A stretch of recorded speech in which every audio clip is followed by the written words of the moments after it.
Welcome to the Meditation Podcast. You can find all our episodes on meditationpodcast.org. Also on BitChute and YouTube, you'll find the links to the podcast description. And I've got 4 other podcasts: The Learn Polish, The Awakening, Exposing Fraud and Corruption, and also the Crypto Podcast and the Speaking Podcast, as well as being a podcast coach. You'll find everything on bio.link/podcaster. And if you think I'm doing a lot of things, this mind tamer that I've got on my show, not only was she generous enough to give me my very first episode of the Meditation Podcast, which is still #1. And that doesn't mean anything in podcasting just because you've got a show that the first episode stays at #1, because I've got 5 podcasts. But she's given me a load of different meditations, as well as being on the show, as well as being on my speaking podcast on numerous occasions, giving fantastic advice. So she's a speaker, she's a coach, she's a meditation Jedi. She's an author. She's actually even a singer that I learned later on, because she's on Spotify, and a fantastic one at that. She's a professor. There's probably a million other things. Please welcome back Ambika Devi. Roy, thank you. You are a dear friend, and I am blown away that our first show is still, I can't even hardly say it, that it's still #1. That's, I don't even have an adjective for that. But wow, it's an honor. It's an absolute honor to be here and to share the truth about meditation with you today. No, I'm looking forward. Well, I mean, I always enjoy our conversation. Because I know you like the truth. Exactly. And I mean, like, just for the listeners, obviously you've been on the show a few times and you've been on the other show, but we're good friends. So we stay in contact a lot, and, you know, we kind of know what's going on in each other's lives. But I mean, yeah, I suppose the others don't. So I mentioned all the different things you're doing, but you might just kind of let people know that don't know. There's a few others. You definitely missed astrology in there. I actually had it written down, but I just forgot. Like, I should have read it instead of just going off my brain. Like, no, it was beautiful. I think people could get overwhelmed if they hear the list of things I do, but I'm old. I'm going to be 64 years old this year, and yeah, I mean, I think I still look pretty good for the age. I attribute that to yoga, breathing, nature, going out in nature, exercising, definitely spending time with people that I love and that I trust, and laughing with them as often as possible.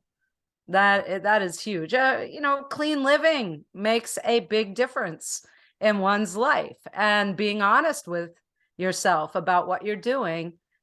And then also taking breaks, taking breaks with the patterns in your eating, making sure you're sleeping well, because sleep is definitely the best monitor for your health.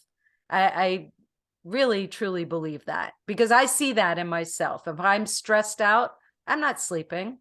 I'm writing something in my head, or I'm pacing in my head, trying to think of how I'm going to handle it. And if we're piled on with that kind of stress, how can you possibly sleep? But then there's digestion. People call it diet, but I think it's better to call it, how are you digesting? Because different people can eat and consume different things and still be sleeping well, feeling energized, looking young. But when we're really talking about the 3 pillars of health, it's lifestyle, diet, and sleep, rest, how you're resting. Absolutely. And just those are the things that you mentioned, health and fitness. And what I love, because we obviously know each other, is seeing you on your roller skates. And I think, like, you said your age, and it's like, but it's fantastic. And I see you flying along. I mean, I made a joke that, you had your little lights and everything. Do you identify as a bicycle? But it's fantastic, to see that. I just ordered some light up wheels for outdoor so that my skates will light up too. I'm super psyched about that. Yeah, I wear a little bike light because I live in the heat of Florida, and nighttime is quieter on the street. There's some street lights where I live, but it's good to have something flashing so somebody at a distance can see me. That was a little hilarious. I think I identify more as a scooter than a bike. Have you always, because I mean, like just through our conversations, you're very interested in health and obviously the yoga and everything. But Have you been like that all your life? When did it kind of start? I suppose let's kind of go into your journey of how you actually started looking after yourself so well. Well, I was born into a family that, as cooks in the 60s, were using a lot of the things they were being told to use, like canned vegetables, frozen food. And I didn't really love most of what they were cooking. And when I was very young, I became hooked on, they would buy frozen spinach, and I with a little bit of cream in it. And I was living on that. I figured if Popeye could do it and he was so strong, maybe that's what I should be eating. Honestly, this is but I loved the flavor. I later, when I started eating at Indian restaurants, I realized that was a dish. It's either called sag or palak, depending on the region in India. And it would be made with paneer, which is a type of farmer cheese. So I thought, wow, that makes sense. Because when I was a kid, I lived on that. I just wanted that, maybe with some pasta or rice, or just alone. I remember many, many times learning how to take the frozen pouch, put it in hot water, and make my own dinner. And I was less than 8 years old. I probably was 6 when I figured out how to do that. They made a lot of meat dishes that I didn't care for. And I became vegetarian at an early age just because of that. I just didn't eat the meat that was being offered to me. And I was vegetarian the first time for 27 years. So that was a long stint of vegetarianism. I was vegan for many, many years. But then when I started studying Ayurveda, the sister science, one of the 2 sister sciences to yoga, I became aware that maybe vegan isn't the greatest thing for my body. I'm not saying it's not for everybody else's body. You have to make your own choices. You have to learn. Remember what I said, through your lifestyle, through your what we call diet, which is really what you're choosing to put into your body to burn as fuel, and through your sleep. These are the 3 ways to monitor your level of happiness and wellness. And so veganism wasn't really working for me. And then I've tried different programs, by different people about, eat this, don't eat that. And truly, you have to experiment to figure out what works for you. I've gone back into eating some fish, but now with the state of the oceans, I'm wondering, is this really what I want? I did, as a little child, besides the spinach, what I really loved was lamb chops. I loved lamb. And that was pretty much the only meat my family could get me to eat. Other than maybe a chicken soup. I didn't really want the flesh so much. So yeah, I've been back to eating that. I'm not identifying as a vegan anymore. And but I do eat mostly plant-based. And then Jyotisha is the other sister to Ayurveda and yoga, which is astrology. And I see so many people leaving this out of the equation. Sure, yoga came into this country, way back. We can track it even into the 40s, probably even earlier, when first yogis came over. But the ones that gained recognition were more in the 40s on. And they saw an opportunity to use the asana, which are the postures of yoga, as an exercise program and a way to earn a living. So they named it yoga. But yoga equals meditation. Yoga is for the mind. It's Ayurveda that's for the body. So in the body of information of Ayurveda is where we find what type of breathing practices are best for my nature, because we divide people up by nature. So think of it this way. Can a tiger change its stripes? No. You can't tell a tiger, be a vegetarian. You shouldn't tell your cat to be a vegetarian, or your dog. That's not their nature, right?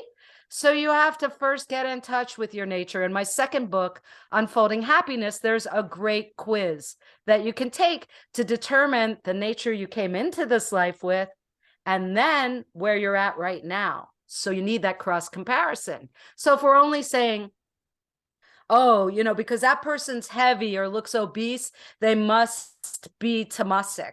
No, that's incorrect. That would be that tamas is maybe not in harmony. Their true nature could be pitta. It could be vata. These are the other two natures, and we have combinations of them creating 9 different types. So it could be pitta vata. It could be vata tamas. You see what I'm saying? And I've heard, then sorry to interject, but I've heard that oh like no, they interject, please. They can check with the blood, because I remember that's why I stopped eating pork. I remember watching something and it was showing how pork was actually very bad for the body, and by a blood test. And I was thinking, like, can they? Because most people, are they really in tune with their body that they know, okay, like lamb chop, whatever, that something is fueling me and not making me sluggish? But can a blood test that actually tell you, hey, you should be eating A, B, C? And I mean, I'm obviously without all the pesticides and all the crap that they're injecting into the animals, but if you can get it healthy, organic, natural, which is very hard these days. Yes, that is true. Blood testing, I think there's other ways to scan bodies that are more accurate. And it's unfortunate we don't see them being available to us, that they are shunned and pushed away. A blood chemistry test or any fluid test is only going to find what you're aiming it to find. So you already have to imagine what you're looking for. Therefore, are we seeing more information about parasites showing up in news flashes and ads? Yes, that is showing up more. The first time I studied, now adding to the list of what Ambika Devi does is holistic health. I taught at the university level for 21 years. And what I learned, having worked in clinics, having taught people to work in clinics, be clinicians, having written opinions for courts as to whether someone should receive more treatment or not. Yes, I've done all that at a professional level. I wrote part of a code of ethics for the National Bodywork Organization. I was a tester for the previous organization in the US to say, yes, you could be a massage therapist, or no, you need to study this some more. But we never really touched on parasites. And then the holistic community started to. It created a lot of supplements with herbs. These were used. Come on, if you've owned a pet, have you owned a pet? I'm sure you've owned a pet, right? Did you worm your pet? Did your vet tell you to worm your pet? How many times a year? Twice a year, right? Spring and autumn. When I grew up, I was on a horse farm with a max of 7 horses, a small horse farm with 2 dogs and 7 cats. We wormed those animals twice a year. And I remember being a little kid going up to the vet when he was worming one of the horses and saying, can you do me? And he said, what? I said, well, if you're worming them, and he had explained what that was for, why am I not needing this? That sent me on a quest. When did I start this? I was a little kid. I mean, by the time I was 13, I was studying reflexology from somebody who was 18 who had studied. And I went on to get certified in that. I've been certified in so many things. I mean, it's in a file cabinet. There's no room on the walls for all these certificates. And I knew at an early age that this was something I wanted to do. As soon as I figured out a way to do it, I started doing it. And as I figured out better ways to do it, I continue to do that. Now we are wondering and curious about viruses, right? So the unfortunate thing about those is they don't go away. They live in your joints. So we have to learn ways to deal with that, to keep our own immunity and our wellness level high enough to be able to deal with that. It is stress that will kick it up for sure. So maybe stop watching the news. That could help.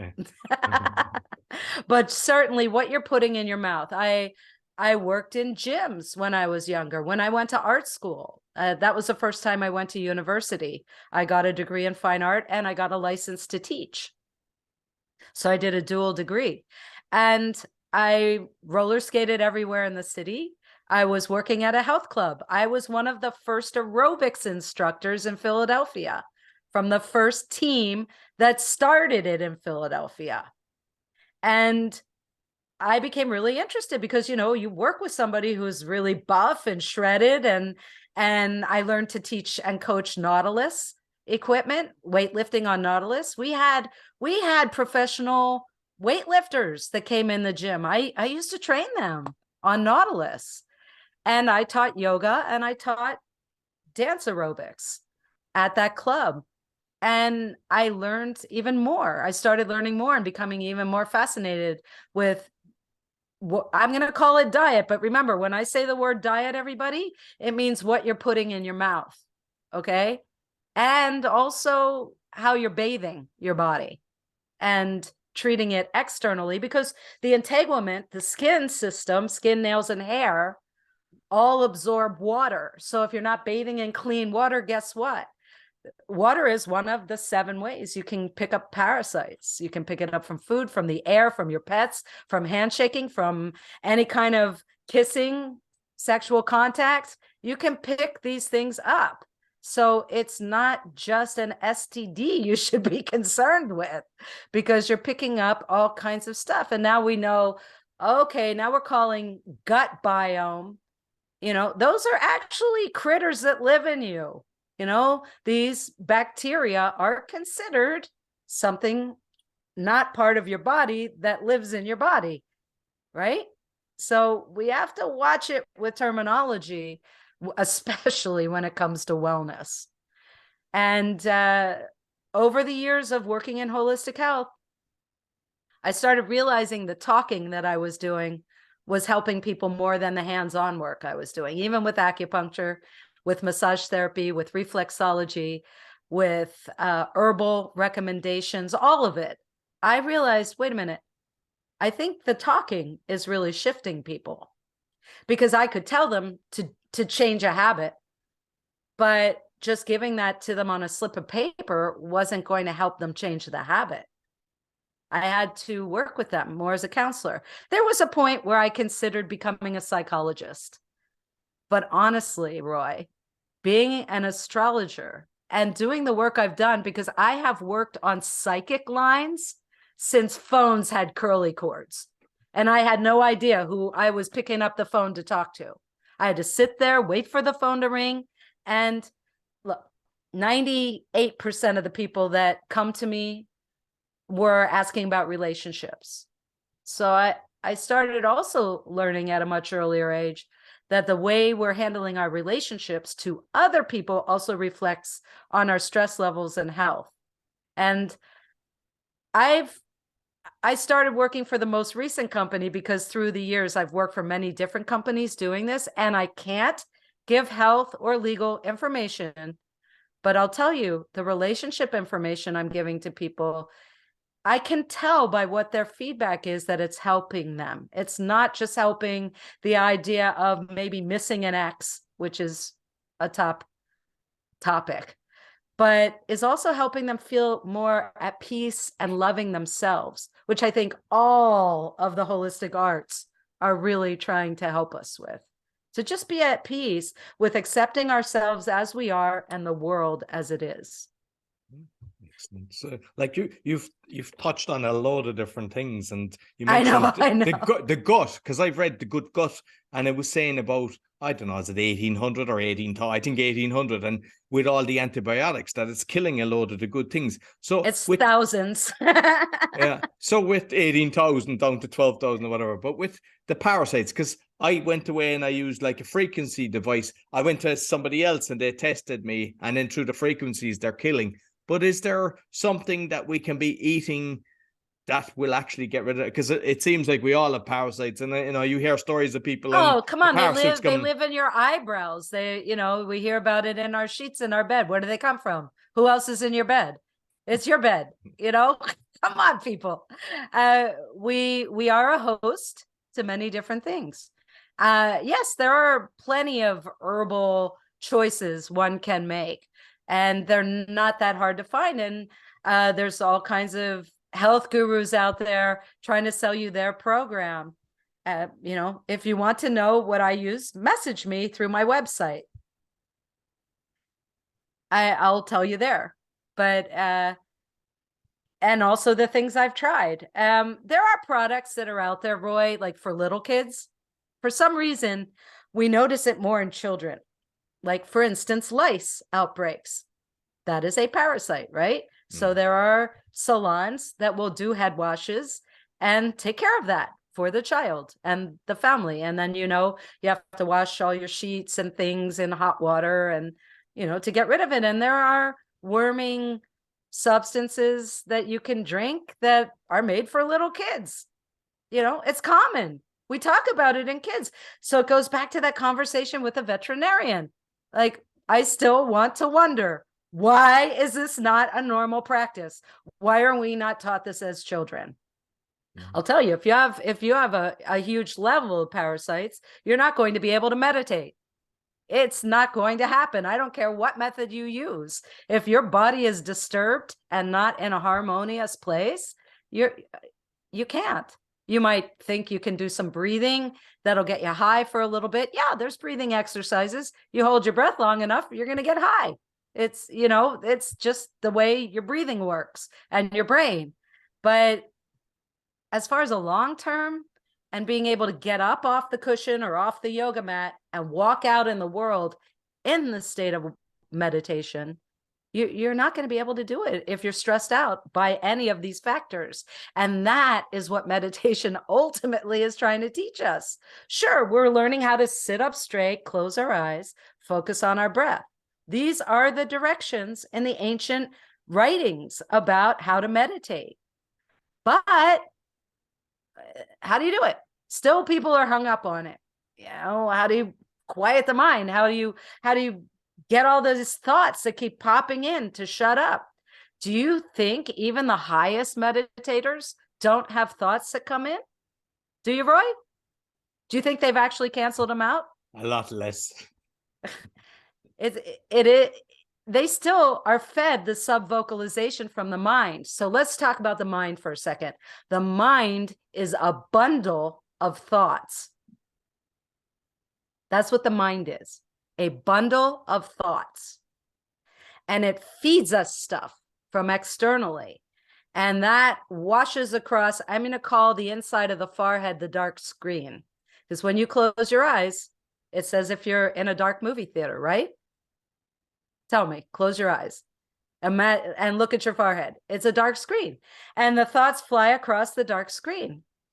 The difference between a seasoned meditator and a beginner meditator is the seasoned meditator observes the thought. They have a reaction because they're human. And the first reaction is free because you're human. You get to have a reaction. The difference between the seasoned meditator and the beginner is they then back up as the witness and choose to not re-react to it. What causes stress is re-reaction, re-reaction, re-reaction. That is what creates a thought loop. In a session with clients, I can take them through the process of identifying the most prominent thought loop with the most prominent thoughts that are like spokes on that wheel that triggers. Any of those spokes could trigger the wheel and the loop, and then they can't get off. And the only way to do this is through talking. Acupuncture wouldn't do it. Massage therapy wouldn't do it. Teaching meditation doesn't do it. So the first thing I like to do with somebody who's having a really hard time with meditation is see if they would like to get rid of a thought loop and then take them through that process. like you mentioned the water earlier, because that's another thing, like the all the different toxins, like even the soap, the toothpaste that you use. Like if you've got all these toxins, they're affecting your mind as well. And like even makeup, I often say, like, are you dying to look beautiful? Because when you look at the ingredients that people are putting on their face, yeah, they're trying to look as nice as they can to go to work or go outside or whatever. But when you ask people what's actually in it, none of them know. And I mean, I've had one that was actually talking about on the Awakening show, and it's frightening. Like, and like, if everybody, even aftershave, like once I learned all the toxins and these things, I don't use aftershave anymore. Like I kind of eliminate all these different things, and people just say, "Oh, I'm wearing a nice thing," or they're spraying themselves without even knowing what it is. And I think it's a combination. Like my mind is totally still. When I'm doing things, I'm able to do it. I sleep like a baby. And I think it's just a combination. It's not a magic pill. It's just conscious of every single thing that you're doing. Oh, absolutely. Absolutely. And that is diet. Every single thing you're doing. You just nailed it. I question what people are putting in their washing machines and their dryers. You know, that stuff, if that's not ruining people's ability to have good cognition, I don't know what is. Artificial fragrances, whoa, those are damaging. Dishwasher, everything. And I'm just curious Yeah, because with the clothes, because this is one that I'm conscious of as well. There's a frequency in everything. And yes. are they giving us the crappy clothes to have the bad frequency? Is it what clothes should be actually be wearing to have the correct frequency? I don't know the motives behind what people do other than making money. I really don't know. I I wish I could say there was a sector of humanity that encompassed all the different avenues from food to clothing to media that actually was for the good of all.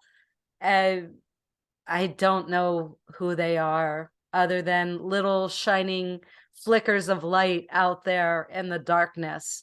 I know that I do my best, but I can't really speak for everybody else.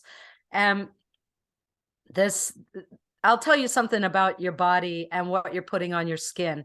Remember earlier I said the integumentary system, that is the largest organ in your body. Skin, hair, and nails. Largest organ. We're not taught that as little children. Maybe you were in school in earth science if you had a really clever teacher, but I wasn't.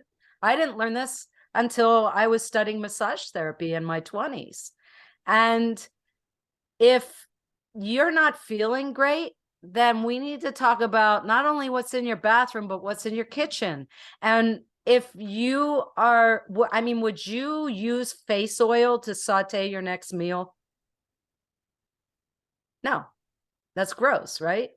Like some fake fragrance face oil, saute up some nice veggies or make a salad dressing with it. No, you wouldn't do that. So if you're not going to eat it, don't put it on your body. Period. You don't want your hair to fall out. You don't want your skin to look bad.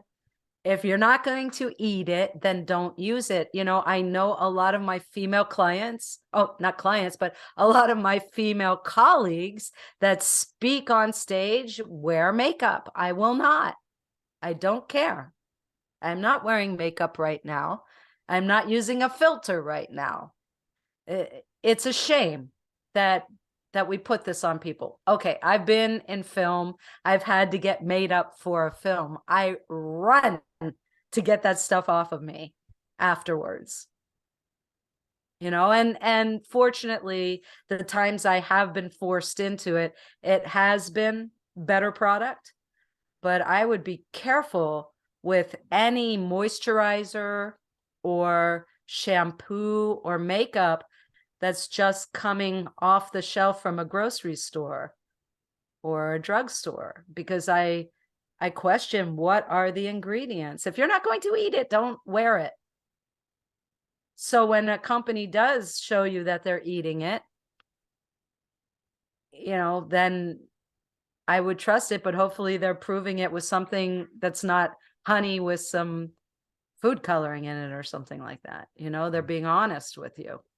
I've an app that tells me what's actually in the products that I'm buying. And normally if it's processed, like if there's a few ingredients, you're better off just buying raw ingredients and then you're safe enough. Or, like organic meat. We hope. But then, but Roy, what about all this here where I live in Florida?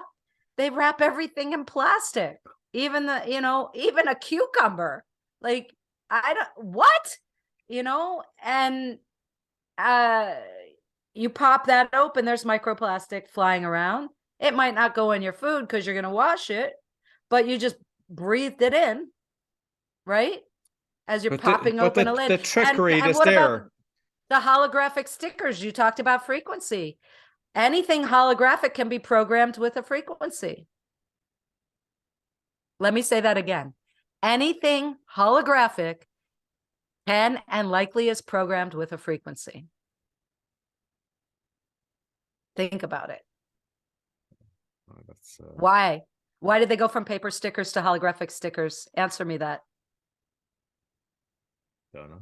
And I don't know either. I'm not drawing a conclusion here, but I just want us to just go, No, exactly. Like I try to eat as bio organic as I can. So there's one shopping center that's near me. I mean, obviously if you go to a farmer's market, but even there's trickery there, but I bought carrots, bio carrots that weren't from the farmer. I just bought them because it was convenient, but they were, and I could see these weren't good. So I just dumped them out in the garden. That was last August. They're still looking at me. I bought farmers ones and ate them. They were lovely. And there was a few left. I could see they disintegrated within kind of like 2 weeks or whatever. Oh yeah. And we've seen that. Yeah. We've seen it in like burger buns, right? From fast food. They'll just last for years and years and years. Like when you get fast food, you kind of, as people know, I still don't understand why people would go to the likes of McDonald's or any of these, but basically we kind of know that that's poisons and toxins and it's more of a convenience. But when you're buying bio, and I heard it's the same with chicken, that basically they're still in the warehouse, they open the door for an hour, and if they don't go out, that's their tough, and that's it for the whole week, and that's classed as bio. So there's so all I say is go to the farmer that you know. I mean, I get my eggs from a farmer if it's possible. Not everybody has that convenience, I mean, and a rule from Ayurveda is it's not what you're eating, it's what your food was eating. Right? Yeah. So we might be getting something that's labeled organic, but then are you reading the ingredients of what they were fed? Whether it's a carrot or an animal product, an egg, or, meat of some sort. So we can be fooled in between there. What was fed to the food? I mean, like we've been sharing pictures with the chemtrails that's going everywhere. So at this stage, I mean, I use an ozone generator to try to clean out as much as I can with filtered water. Does it help? Not sure, but I know that it's better than not doing it. Oh, ozonated water will definitely help. I personally have a carbon filter that filters every water coming into the house. So the water I bathe in is like a Brita filter, and then I run that water through a big UV light. So my bathing water or, kitchen sink water is better than most people's drinking water. And then, of course, for my drinking water, I've got RO filters and another UV light. So am I hyper? Maybe. But I'm going to be 64 and I roller skate. So there, But I mean, that's the thing. You make a conscious effort. You're conscious of it. And just to not overwhelm people as well. What I decided is when I realized, I just said, all right, this month I'm going to change this. I'm going to change. Like I've gone to the stage now where I have natural stuff for the washing machine, the dishwasher, everything. And it didn't happen overnight. It was just kind of slowly. And there was things I wasn't conscious of either. And just being aware of it and just kind of surrounding yourself with people of the same mindset. And they kind of guide you, towards the light to stay young. But what I've noticed is the friends that I've got, like you look fantastic for your age. I have another person I do the live podcast with her. She's 66. She looks amazing. A friend, he's 59. they all look incredible. So, and then I see some people, they're pushing a certain lifestyle, but not doing, and they look 10, 20 years older. So I think you just kind of watch the people that look fantastic and ask them questions. Yeah.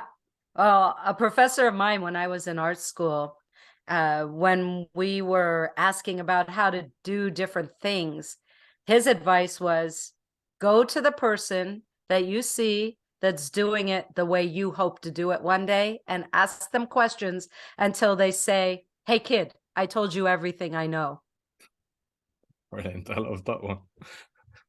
That's a good That's one. it. That's it. You see somebody doing it, but then we can see people with plastic surgery or filters. I mean, there's so many things that can mask reality now. Some of the filters blow my mind. They completely blow my mind. So how do we know what we're being fed is reality unless we can go poke it ourselves, And I think this, you don't hear many people saying this, but the people that are using these filters, to whether they're using it on kind of dating app or just on TikTok and just not letting people know who they really are, I reckon they're actually depressing themselves because they're seeing somebody they want to be instead of just showing their true self. That goes back to meditation and accepting, adapting, and accommodating. That is what we have to remember. That is yoga. That is the true philosophy of yoga. And yoga equals meditation. That's what I want you to understand, everybody, that the asana, the postures, and all the other information is there as a body of science to teach you how to be the witness of life and to become non-reactive.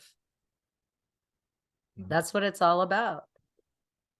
And so it's not just being able to sit on a pillow or go look. Some people really like festivals, right? Do you like festivals? Do you go to them? I don't really care for them. I don't like living in a tent, put it that way. I prefer, at this stage of my life, I prefer a nice hotel. Even, I don't need a 5-star resort. I just like, I don't like clean is nice. Clean, yeah. I mean, I'm short. I'm only 5 feet tall. So the first thing about crowds is it freaks me out because everybody's taller. And if it starts getting tight, I feel very claustrophobic. So I don't like that. I too like to keep a clean body. So sweaty people who haven't bathed in days, jumping around in mud is not enticing to me. Music, I was a musician. I worked as a professional musician for years.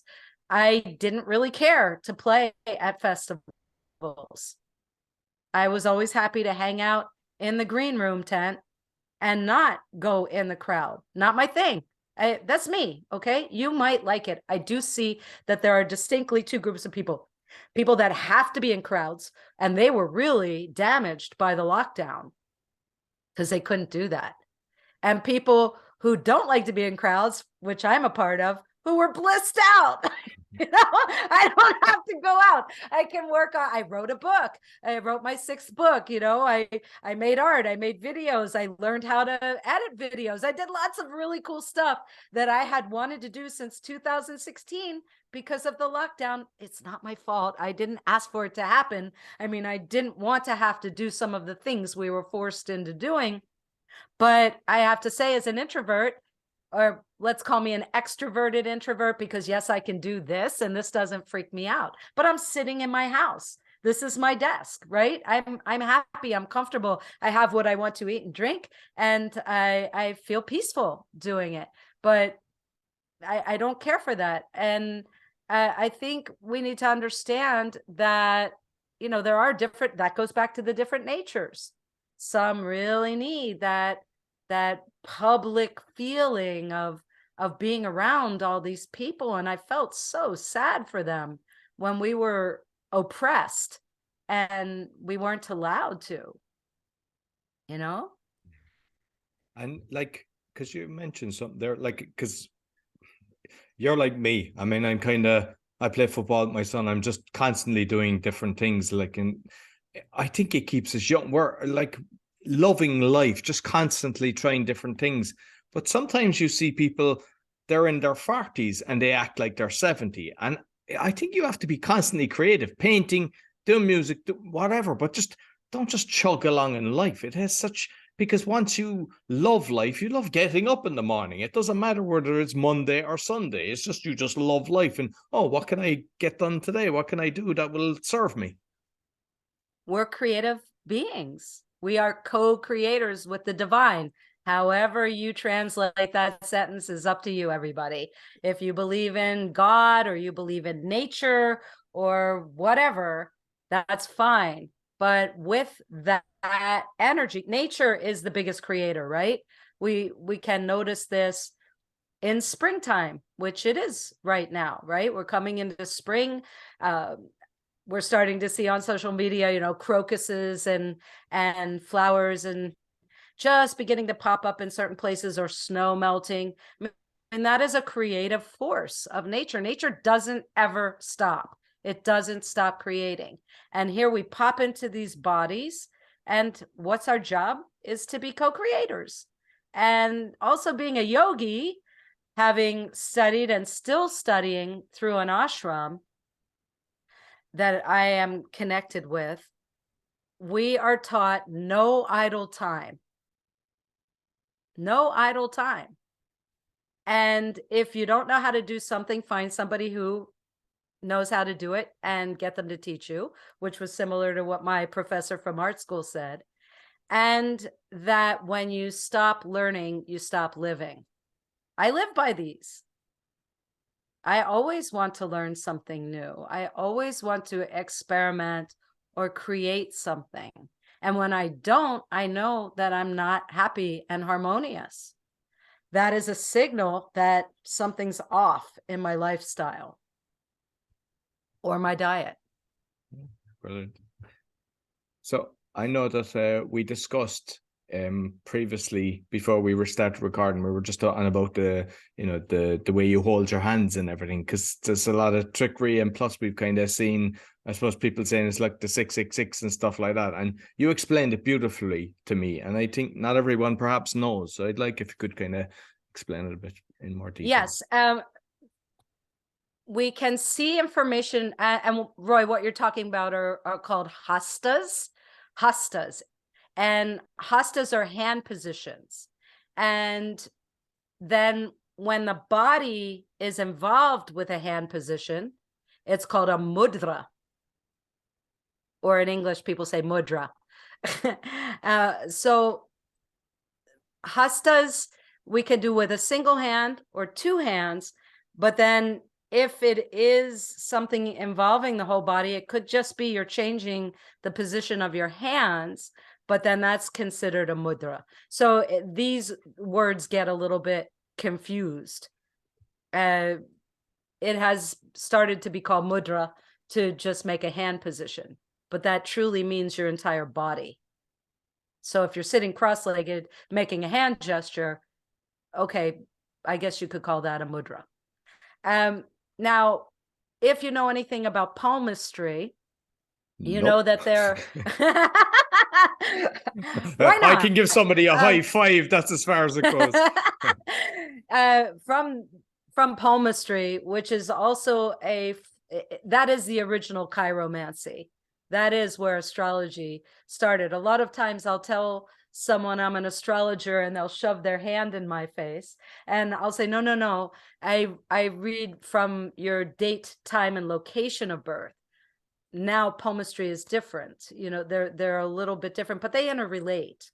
Palmistry is the most ancient art of astrology and chiromancing, because each area in the hand represents a planet.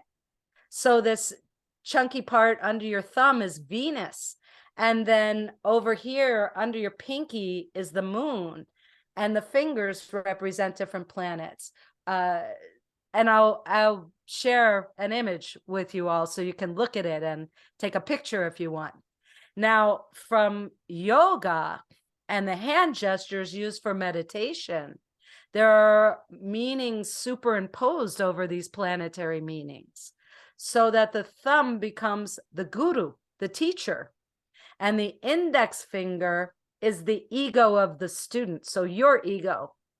And what we do is bend the index finger so it's touching the center of the palm, not the tip. So if you're touching the tip, you're not doing this correctly. You're making a mudra that has nothing to do with yoga. So to make what's called the wisdom mudra, or actually hasta, these three fingers are lined up and together, there's no space. And the index finger is bowing down to the wisdom of the teacher, touching the center of the pad. So then each of these three fingers represent the three qualities of nature. Tamas is the inert, the pinky. The mind is the ring finger. And then the intellect is the index finger. So we put them together. We group the three qualities of nature together and then touch the center of the thumb. Now, whether you're holding it this way, or that way means something different. Let's not get into it. Let's just call this resting in the lap with both hands, thumb pads to index fingertip. Then that is the wisdom mudra. Nothing else is. Fascinating. And what's the teachings then? Because on whether you keep your eyes closed or open, because you hear a lot of people now and they're kind of saying, oh, you have your eyes open because you're kind of embracing nature and everything, and then there's other people keep your eyes closed. Care. That you go, yeah.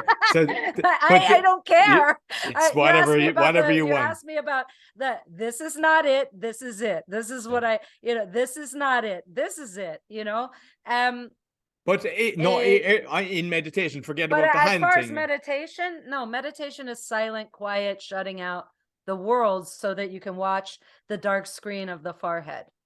If you're listening to a guided meditation, yes, I know my track is the top track on the meditation podcast, but the truth is that's entertainment. Can it trip you into the state of meditation? Yes, it can.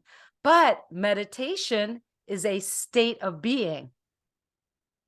It's not an action. Can entertainment trip you there? Yes. Can exercise make you go there? Absolutely. Can lying on the ground listening to the meditation podcast do it? Yes. But that is not the act of meditating. Meditation is when you disappear, the body is fully relaxed, the mind connection is aware and alert. So in yoga nidra or guided meditation, if you fall asleep, you're not meditating. You know that, right?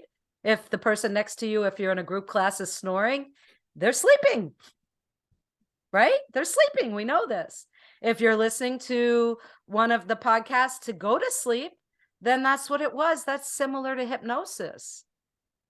Hypnosis is a way to get you into that state, especially with things like, I don't know if you're familiar with Ericksonian techniques. That's where NLP came from, neuro-linguistic programming.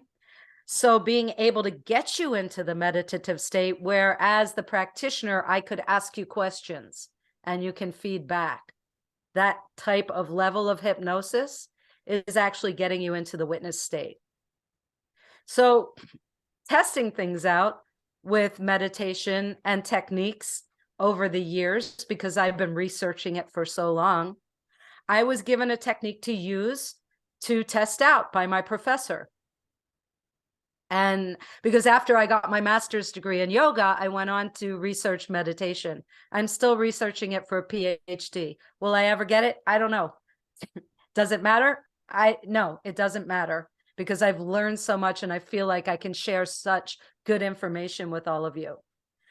But you learn about, or maybe you've seen it, I don't know, I used to watch Kung Fu, the TV show way back in the 70s, and the monks would be meditating, and maybe you've seen a monk get smacked with a piece of bamboo while they were meditating, which doesn't seem like a very nice thing to do, but it is testing your ability to get back into the witness state. Cold water can be thrown on you while you're meditating to see if you can get back in the meditative state. It's a test that certain schools will do. So I didn't want to throw water on people or hit them with bamboo. But what I did do was I took a metal trash can lid and a drumstick and whacked the heck out of it to make a big sound. So I taught this technique, and I went over to a student in the workshop, and we had agreed that it would be okay if I wanted to do something like this, of course, before I just suddenly stunned the poor creature. And I called his name gently. And then I called it louder. Then I yelled it. Then I went right up to him, right in his face, and yelled his name, still deep in the state of meditation. So I picked up the trash can lid and whacked it. Didn't do a thing. So I thought, wow, this definitely worked for him. He was able to get into that deep state where you really shut out the rest of the world. If you can't sit down in a busy intersection and really get in that state, then are you really able to drop in to the state of meditation? It's a state of being. There are many, many, many ways to trick and trigger and trip the body and mind connection into it. Notice how I say mind connection. I don't ever act like the mind's inside of you. That's just your brain receiving information. So as soon as we get the sense that we can really understand that the mind is external, then we can understand that we can tame it. That's why I call myself a mind tamer. And with, I suppose, what we've seen in the last 20, 30 years with the phones, like now people can't go 5 minutes without just kind of having me time. And I don't think that's probably one of the main reasons why people can't just kind of find calm, and sleeping problems as well. And I'd like to just delve into that as well, because I know you have a fantastic course on that. Yeah, my sleep course and sleep envy.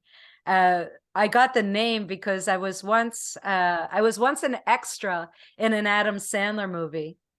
And it was the filming that I was a part of. It was for Jack and Jill, the movie. I was just an extra. You're not going, if you can find me anywhere in there, I'm impressed. The only shot I know for sure I was in, I was like a tiny, tiny dot on, in the big screen in a crowd of over 100 people on a cruise ship. So I had to bunk with somebody on the cruise ship. I had a roommate. It wasn't bad. It was a brand new cruise ship. I can't complain. But I noticed the very first night, she would sit in the bed, lay back, say goodnight, and as soon as she hit the pillow, she was gone. And I would lay there in bed watching her, mystified, and she would not move the entire night. Now, when I first sleep in a new place on the first night, it can sometimes be a challenge. I have learned to take a tea with me when I travel that helps, or even use something like kava, because that is a thing for me. A new environment, it's not totally dark, the air's not the right temperature. There are many things. The blanket doesn't have enough weight. I need these things for me.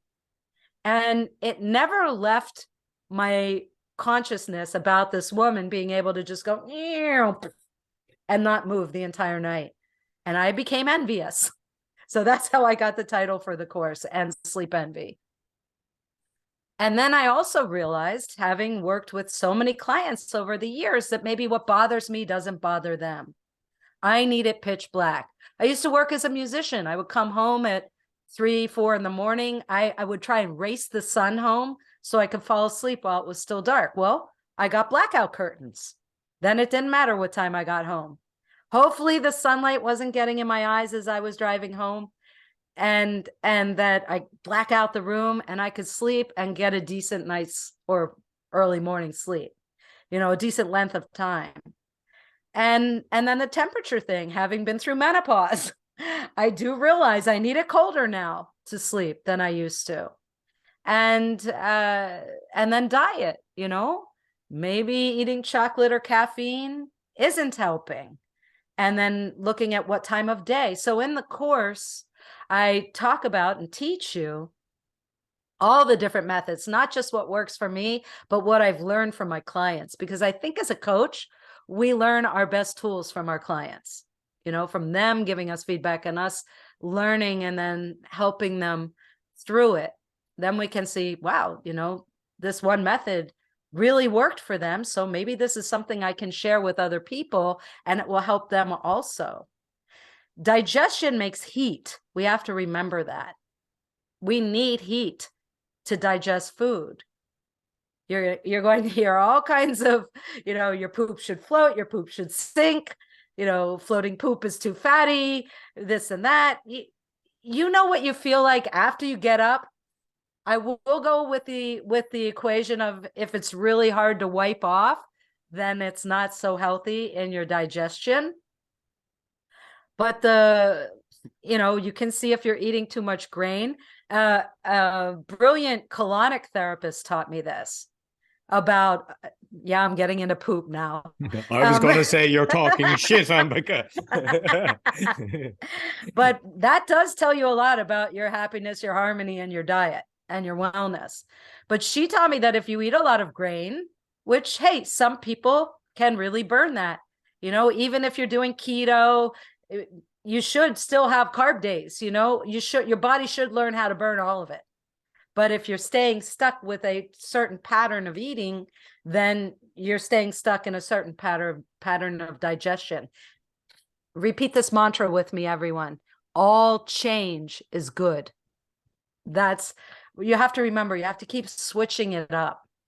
Because if you get stuck in a pattern, then everything gets lazy, your cells, your body, your mind. So she taught me that if it's a plop looking like a cow patty, you ate a lot of grain. Oh, that makes sense. It makes sense that if it's heavier material, whether it's toxic for metals or maybe a ton of protein, that's probably going to sink. And if it's a lot of fat that you're releasing, because poop is what you're releasing, what you don't need anymore, then it's probably going to float. Lighter diet, probably more floaty. Heavier diet, probably sinking. It's pretty easy chemistry when it comes down to it. Color matters. I'm trained as an acupuncturist. I'm not using a license in the US, but I did teach when I was teaching holistic health. I taught shiatsu and I taught oriental pathology from traditional Chinese medicine. And the color of everything matters. The color, maybe you know this about mucus from having a cold. You've seen green, you've seen yellow, you've seen white, you've seen gray. These all relate to meridians in the body. But what about your poo? What about your urine? It could have a tint. It could be more orange. That could show pitta. I can cross-relate it to Ayurveda really easily. We can see fire, we can see water, we can see earth, we can see air. And then when we look at the 5 elements as per traditional Chinese medicine, which is where acupuncture comes from, we can see those 5 elements used there as well. And then we can start to notice flavor. A very white or clear looking mucus with a metallic taste in your mouth, that's a metal imbalance right there. These are disharmonious signals. But what I want you to think about, everybody, is not trying to get everything like a seesaw balanced. There's no such thing. It's more like a scale where it's got a pendulum. You've got to read it on the swing. You can't look for a stagnant balance point. And think of it more like music, like harmony. It's either harmonic or disharmonic. That's how I want you to start thinking about you and your wellness. And this will help you with meditation. This will help you find more of a peaceful state. A trigger we didn't mention earlier, Roy, is breathing. The breathing exercises. And I do see a lot of people teaching yes, they are pranayamas from the ancient techniques. Yes, they are rebranded with new names. Maybe even using names from other techniques that existed to perhaps get you a little high. If you're breathing in and out really fast and pumping, you're going to churn up fire. If you're using it in and out your mouth, you'll churn up a lot more fire. So maybe you're already too pitta, too fire prone. maybe what you're doing is just throwing more fuel into a fire that's already burning too hot. You have to, again, this goes back to the Ayurvedic test in my book, Unfolding Happiness, of checking to see what is your true nature and where are you at harmonically right now, because you might be practicing things that are harming you. They're not helping, and you're not feeling more peace, and you are more restless. Yeah, definitely. And one thing that, because I got an electromagnetic frequency device, and I was shocked, kind of, the electric oven, because I've got a gas cooker, but I have and it's like, whoa, even when you're not using it, like when it's not turned on, just the light, same with the fridge. And it's like, whoa, these things are toxic, obviously near Wi-Fi. But one of the things that I started, obviously don't have a phone near your bed, but because most people have a lamp, the wire is full of power and they just turn off the lamp. I took lamps out of my bed. I sleep brilliant. I think that's a major thing, because people don't do that. You have power next to your head, even though you've the light turned off. And if you want to have a light, you can, but plug it out of the wall. And I think that has a big impact as well. Something we need to remember about electricity. I was taught acupuncture by an electrician, believe it or not. He was an electrician before he was an acupuncturist. And the way he explained yin and yang energy is through electricity. And we have to remember that not only is there always force in something that's plugged into a wall, but that's also a conduit drawing energy. This is something I don't think we pay attention to. I mean, could we really shut it all off? Even if I shut the main breaker off in my house, I'm still picking up stuff from the atmosphere, from power lines a mile or two away, from my next door neighbors on either side. Can we escape it? I mean, how do we know what's really being broadcast off of anything? Everything's broadcasting a frequency, including other human beings, right? Yeah. So we're picking up frequencies everywhere, from every scent, from every sound. Sound is vibration. It is measurable with the same system. Light is measurable with the same system. This is why things like a hologram, which can lock in light and image, is a very powerful little tool. Just those sequins. Those holographic sequins and stickers. I wonder, what are we doing to each other here on this planet? I just want us to all be happy and get along and be healthy and be in harmony with nature. So, that's my quest. There's more and more people that are actually trying to achieve that. And I mean, obviously you're doing a lot for that. And I'm just constantly, at times, we there's a little cloud goes over our heads, but once you start looking for the lights, you'll see them. So I mean, that's all we can do. But Ambika, as always, thoroughly enjoyed our conversation. We have to get you back, because every time I'm talking to you, I realize you've done so many different things. But I know your website is there on the screen, but you might just let people know on where else they can find you. Sure, for everybody just listening and not looking.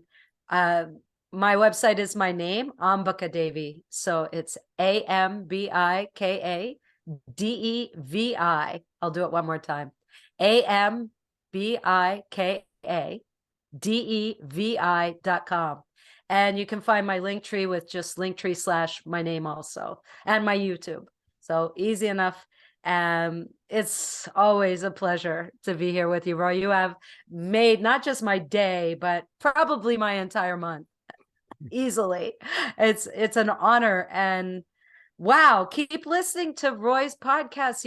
If I'm not disrespecting guided meditation, if you're not sleeping, use it. It likely will help you get to sleep.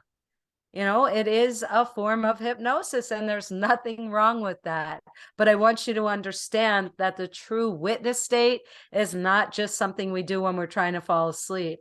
It's something that we work towards participating in and practicing every second of every moment of every day. Beautiful. Thank you very much, Ambika. And I make sure all the links I'll put both on the audio and the video. It's such a pleasure. Thanks. So that's all for the meditation podcast. As mentioned, you'll find all our episodes on meditationpodcast.org. We're on BitChute and YouTube. And my coaching, along with my other 4 podcasts, can be found on bio.link/podcaster. Sure to give us a thumbs up, 5-star rating, share with your friends. And if you get Ambika's books or her podcast as well, make sure you give her a 5-star rating. It really helps. Until next week, take care.